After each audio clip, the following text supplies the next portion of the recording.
Some accounts will tell you that project management is 80% communication. Others will tell you it's even more. So clearly, communication is an important part of our role as project managers, and one of the most important aspects of communication is making what you say, what you write, what you communicate memorable. In this video, we're going to look at how to make your project communications memorable for your team members and your stakeholders.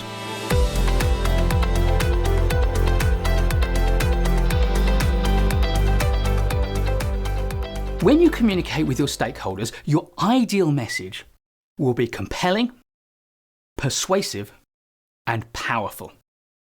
What do I mean by compelling, persuasive, and powerful? Well, let's start with compelling. What I mean by compelling is firstly that your communication has to draw your listener or your reader in. They have to want to engage with it, and compelling also means that having drawn them in, they want to stick with it. They want to continue to watch your video, to listen to your podcast, to read your communication, or to listen to you. But the other aspect of compelling is that what you communicate has to be understandable. The person who is reading or listening to your communication has to understand what you're saying and communicating. But that's not enough. Your communication also needs to be persuasive. And that has two elements to it as well. Firstly, it's not enough that your listener or your reader needs to feel that they understand what you're saying. They have to understand what you're communicating in the way that you intended. Therefore, you have to craft your communication in such a way that not only do they feel they understand it, but the message they get from it is the one that you intend. But crucially, for your communication to be persuasive, they have to be persuaded. They have to agree with what you're saying. They have to understand and concur with your key messages. But compelling and persuasive isn't enough. Your communication also needs to be powerful. And there are two elements to that. The first, of course, is that your communication has to spur change. It has to get people to want to do something or to change their point of view or to modify their behaviours. That goes without saying. But the other thing I think that is important, because let's face it, it's very hard to change our point of view or modify our behaviours or do something if we don't remember. Powerful communication is communication that sticks in the mind. And that's fundamentally what this video is all about. Because there are 5 easy to remember ways to make your communication memorable. But before we look at those 5 ways, it's important to note why I have chosen to go with 5. And the answer is in Miller's magic number, 7 plus or minus 2. Because what Miller found was that people can tend to remember lists that are between 5 and 9 items long. Some people have a prodigious memory and can remember more. And some people, of course, really struggle for various reasons and can't remember as many. But most people's memory for items in a list is 7 plus or minus 2 items. But you don't want to assume that the person you're communicating with is towards the top end, 7, 8 or 9. Better to assume that they're towards the bottom end and make it easy for them. And that's why I prefer to give you 5 items in my list. And then, because there are other things, to subdivide one of those items to make that memorable too. So, with no further ado, what is the first way to make something memorable? Well, it's the primacy factor. We tend to remember the first piece of information we receive. That's why people say it's important when you're presenting something to tell them what you're going to tell them, because that way you start to create a primacy hook.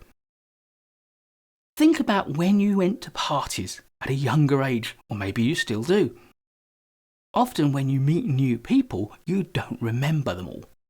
but you often remember the first person you meet when you go to a party, that first person who welcomes you in and you start talking with. That's the primacy effect at play.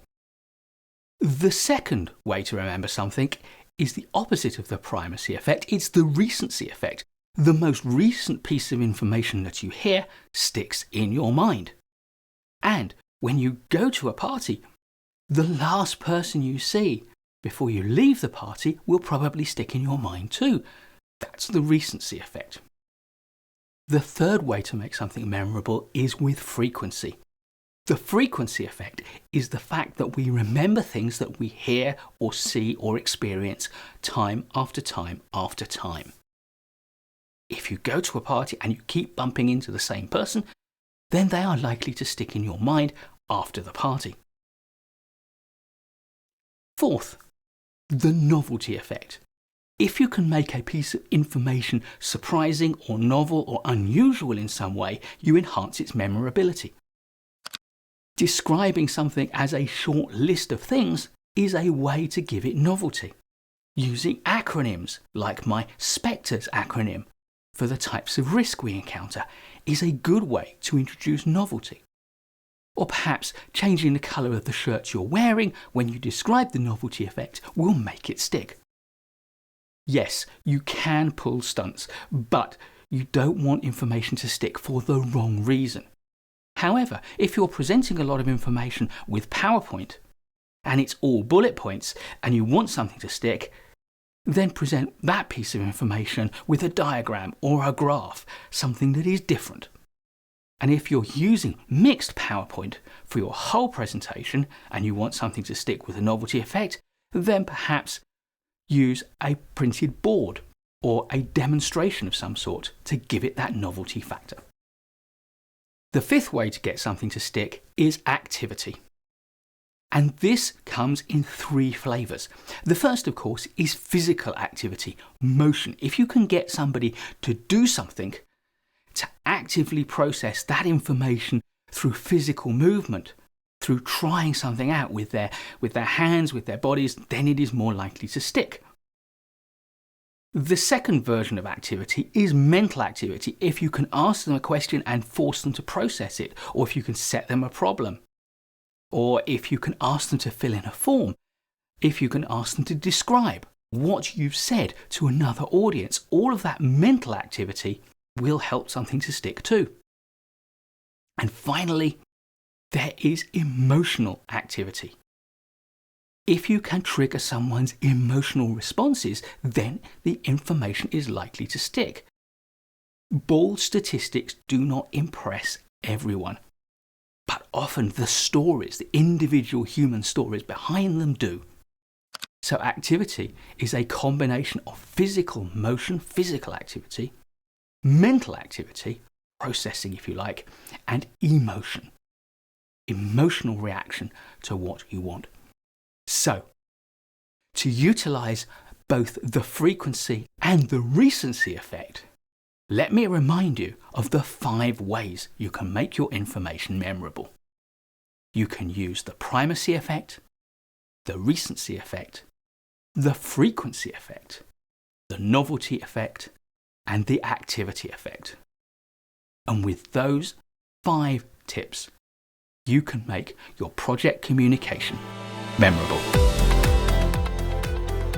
Please do give a thumbs up if you like this video. I'll be creating loads more great project management videos, so please do subscribe to our channel and hit the bell so you don't miss any of it. And I'll look forward to seeing you in the next video.